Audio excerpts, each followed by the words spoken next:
Hello बच्चों, आप देख रहे हैं पीजीटी का एग्जाम आपका जून में है और पीजीटी से रिलेटेड केमिस्ट्री का कुछ क्वेश्चन आपके सामने कराया जा रहा है जिसमें कि आने की उम्मीद है। तो चलिए देखते हैं क्वेश्चन क्या है। SN2 अपक्रिया का सक्रियता का घटता क्रम है। इसमें आपको ये बताना है कि ये जो आपके सामने हैलोएल्केन लिखे गए हैं, इसमें ये तृतीयक हैलोएल्केन है, ये द्वितीयक है और ये प्राथमिक है।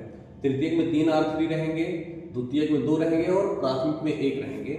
तो SN2 अपक्रिया के बारे में आपको बताना है। तो SN2 अपक्रिया जो होती है भैया, ये प्राथमिक हैलोएल्केन सबसे ज्यादा देता है। प्राथमिक हैलोएल्केन सबसे ज्यादा देता है, द्वितीयक हैलोएल्केन उससे कम, तृतीयक सबसे कम देता है। SN2 अपक्रिया में प्राथमिक हैलोएल्केन सबसे ज्यादा देता है, द्वितीयक उससे कम देता है और तृतीयक सबसे कम देता है। तो इसमें देखिए, ये तृतीयक ज्यादा है, द्वितीयक ज्यादा है, प्राथमिक मतलब कम है, तो ये गलत होगा। आपका ऑप्शन ये वाला रहेगा RCH2X प्राथमिक हैलोएल्केन। प्राथमिक हैलोएल्केन आपका SN2 अपक्रिया सबसे ज्यादा देता है, उसके बाद द्वितीयक देता है, उससे बाद तृतीयक देता है। अगर यही SN1 अपक्रिया करते हैं, अगर यहीं पर क्वेश्चन SN1 अपक्रिया कर देंगे तो आपका ऑप्शन ये वाला सही हो जाएगा। तब तृतीयक सबसे ज्यादा देगा, उसके बाद द्वितीयक देगा, प्राथमिक सबसे कम देगा। SN2 अपक्रिया क्वेश्चन आपका है कि SN2 अपक्रिया सबसे ज्यादा कौन सा हैलोएल्केन देता है, तो प्राथमिक हैलोएल्केन सबसे ज्यादा SN2 देता है, उसके बाद द्वितीयक देता है, उसके बाद तृतीयक। अगर यहीं SN1 की बात होगी तो तृतीयक सबसे ज्यादा देगा, द्वितीयक उसके बाद देगा और प्राथमिक सबसे कम देगा। तो अगर SN2 अपक्रिया करेंगे तो ये वाला टिक लगाएंगे, SN1 अपक्रिया करेंगे तो ये वाला टिक लगाएंगे, ध्यान दीजिएगा। अगला क्वेश्चन क्या है, देखते हैं व्हाइट बोर्ड पर अगला क्वेश्चन। अगला क्वेश्चन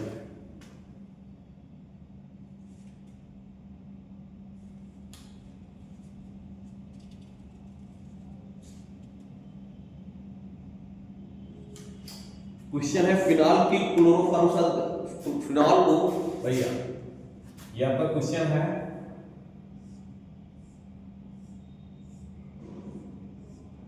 फिनॉल OH, इसको क्लोरोफॉर्म और KOH के साथ गर्म करने पर क्या प्राप्त होगा।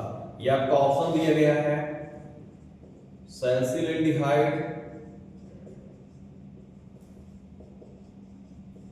सैलिसिलएल्डिहाइड, दूसरा सैलिसिलिक अम्ल, सैलिसिलिक अम्ल, तीसरा क्लोरोबेंजीन, क्लोरोबेंजीन और चौथा आपका रहेगा बेंजील क्लोराइड। क्या रहेगा, बेंजील क्लोराइड।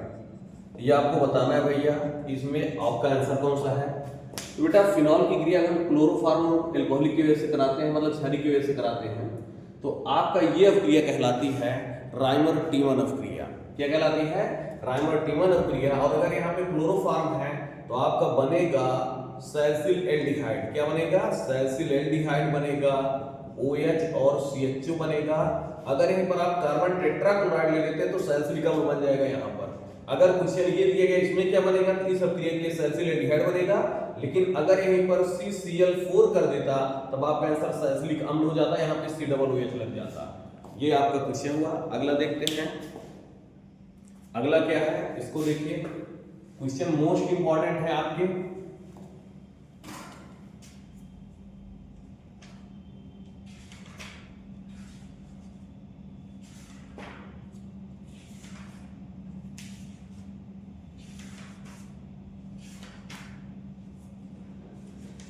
क्वेश्चन है भैया अगला, बंध लंबाई सबसे अधिक होगी, बंध लंबाई सबसे अधिक होगी।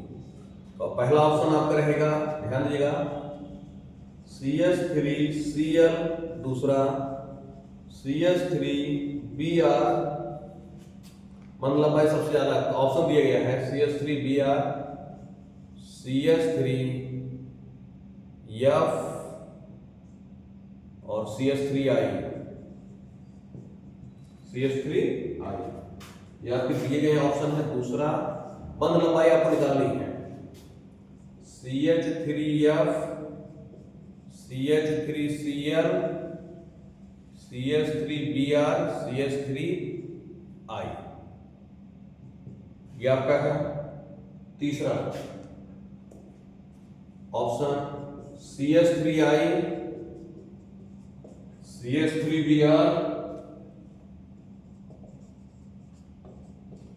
CH3, ये Cl CH3F। चौथा CH3Br CH3I CH3F CH3Cl, ये चार ऑप्शन है। आपको बताना है कि इसमें बंध लंबाई सबसे ज्यादा किसकी है। तो बेटा आप देखिए एल्किल समूह सब सेम दिख रहे हैं, एल्किल समूह सेम दिख रहे हैं। अगर एल्किल समूह सेम है तो ऊपर से नीचे जाने पर याद रखिएगा बंध लंबाई बढ़ती है। ऊपर से नीचे मतलब फ्लोरीन, क्लोरीन, ब्रोमीन, आयोडीन।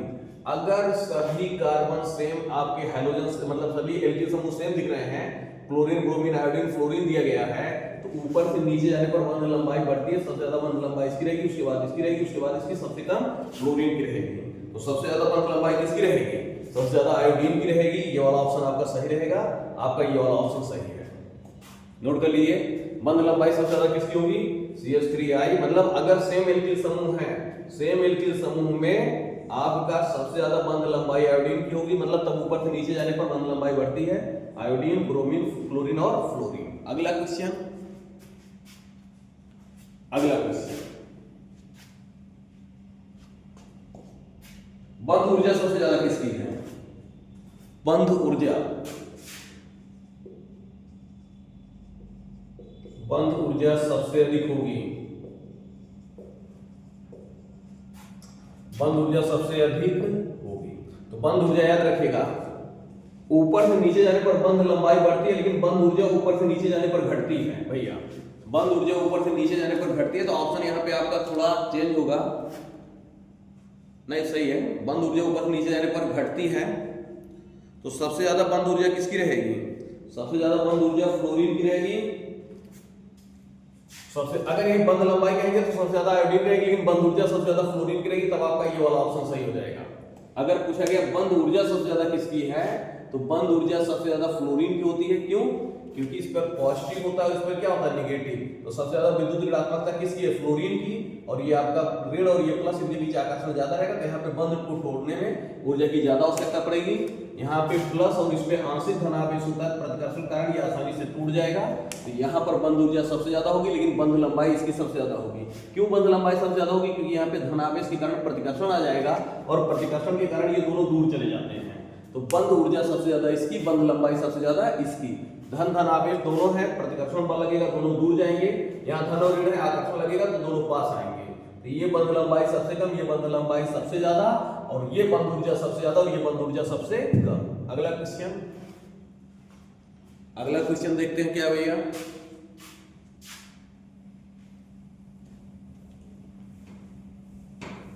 अगला क्वेश्चन है द्विध्रुव आघूर्ण सबसे ज्यादा किसका है? द्विध्रुव आघूर्ण सबसे अधिक किसका है? द्विध्रुव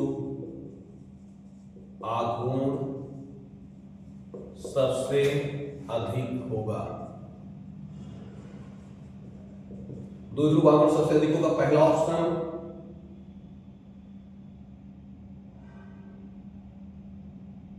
CH3Cl is greater than CH3Br, CH3I, last में CH3F। दूसरा option CH3Cl, CH3F, CH3I, CH3Br। चौथा ऑप्शन, सॉरी तीसरा,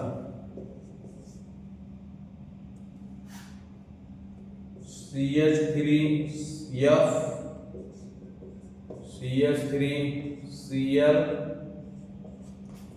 CH3Br, CH3I। चौथा CH3I, CH3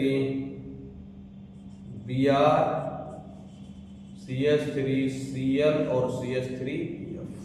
ये चार ऑप्शन है, चारों में बताना है द्विध्रुव आघूर्ण सबसे ज्यादा किसका होगा। तो द्विध्रुव आघूर्ण में इसमें थोड़ा आपको ध्यान देना पड़ेगा। तो द्विध्रुव आघूर्ण में क्लोरीन का सबसे ज्यादा होता है, उसके बाद ब्रोमीन का होता है, उसके बाद फ्लोरीन का होता है। एक मिनट, हाँ, क्लोरीन के बाद फ्लोरीन, फ्लोरीन के बाद आयोडीन और सबसे कम किसका होता है, ब्रोमीन का। तो आपका ये वाला आंसर सही रहेगा, ये वाला क्लोरीन। और सबसे ज्यादा द्विध्रुव आघूर्ण क्लोरीन का होता है क्योंकि इलेक्ट्रॉन घनत्व इसकी सबसे ज्यादा होती है, उसके बाद फ्लोरीन का होता है, उसके बाद आयोडीन का होता है, सबसे कम ब्रोमीन का होता है।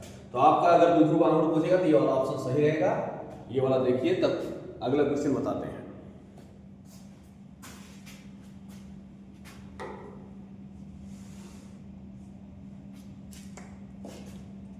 अगला क्वेश्चन है, नाभिक स्नेह क्रियाओं की क्रियाशीलता का क्रम है। नाभिक स्नेह क्रियाओं की क्रियाशीलता का क्रम है। नाभिक स्नेही अभिक्रियाओं की क्रियाशीलता का क्रम है। नाभिक स्नेही अभिक्रियाओं की क्रियाशीलता का क्रम है, पहला ऑप्शन है RCl, RBr, RI, REF। दूसरा option RI, RBr, RCl, REF। तीसरा RF, RCl, RBr, RI। चौथा RI, RCl, RF, RBr।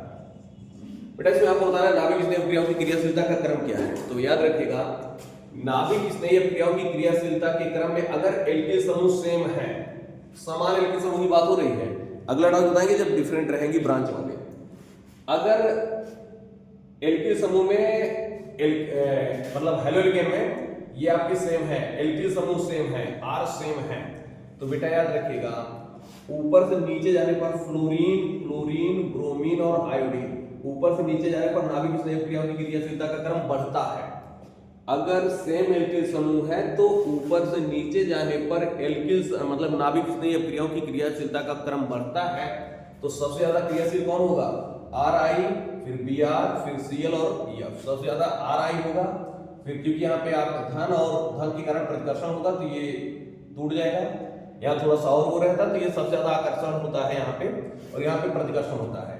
तो सबसे ज्यादा नाभिक स्नेह अभिक्रियाओं की क्रियाशीलता क्रम RI, फिर उसके बाद RBr, RCl और RF।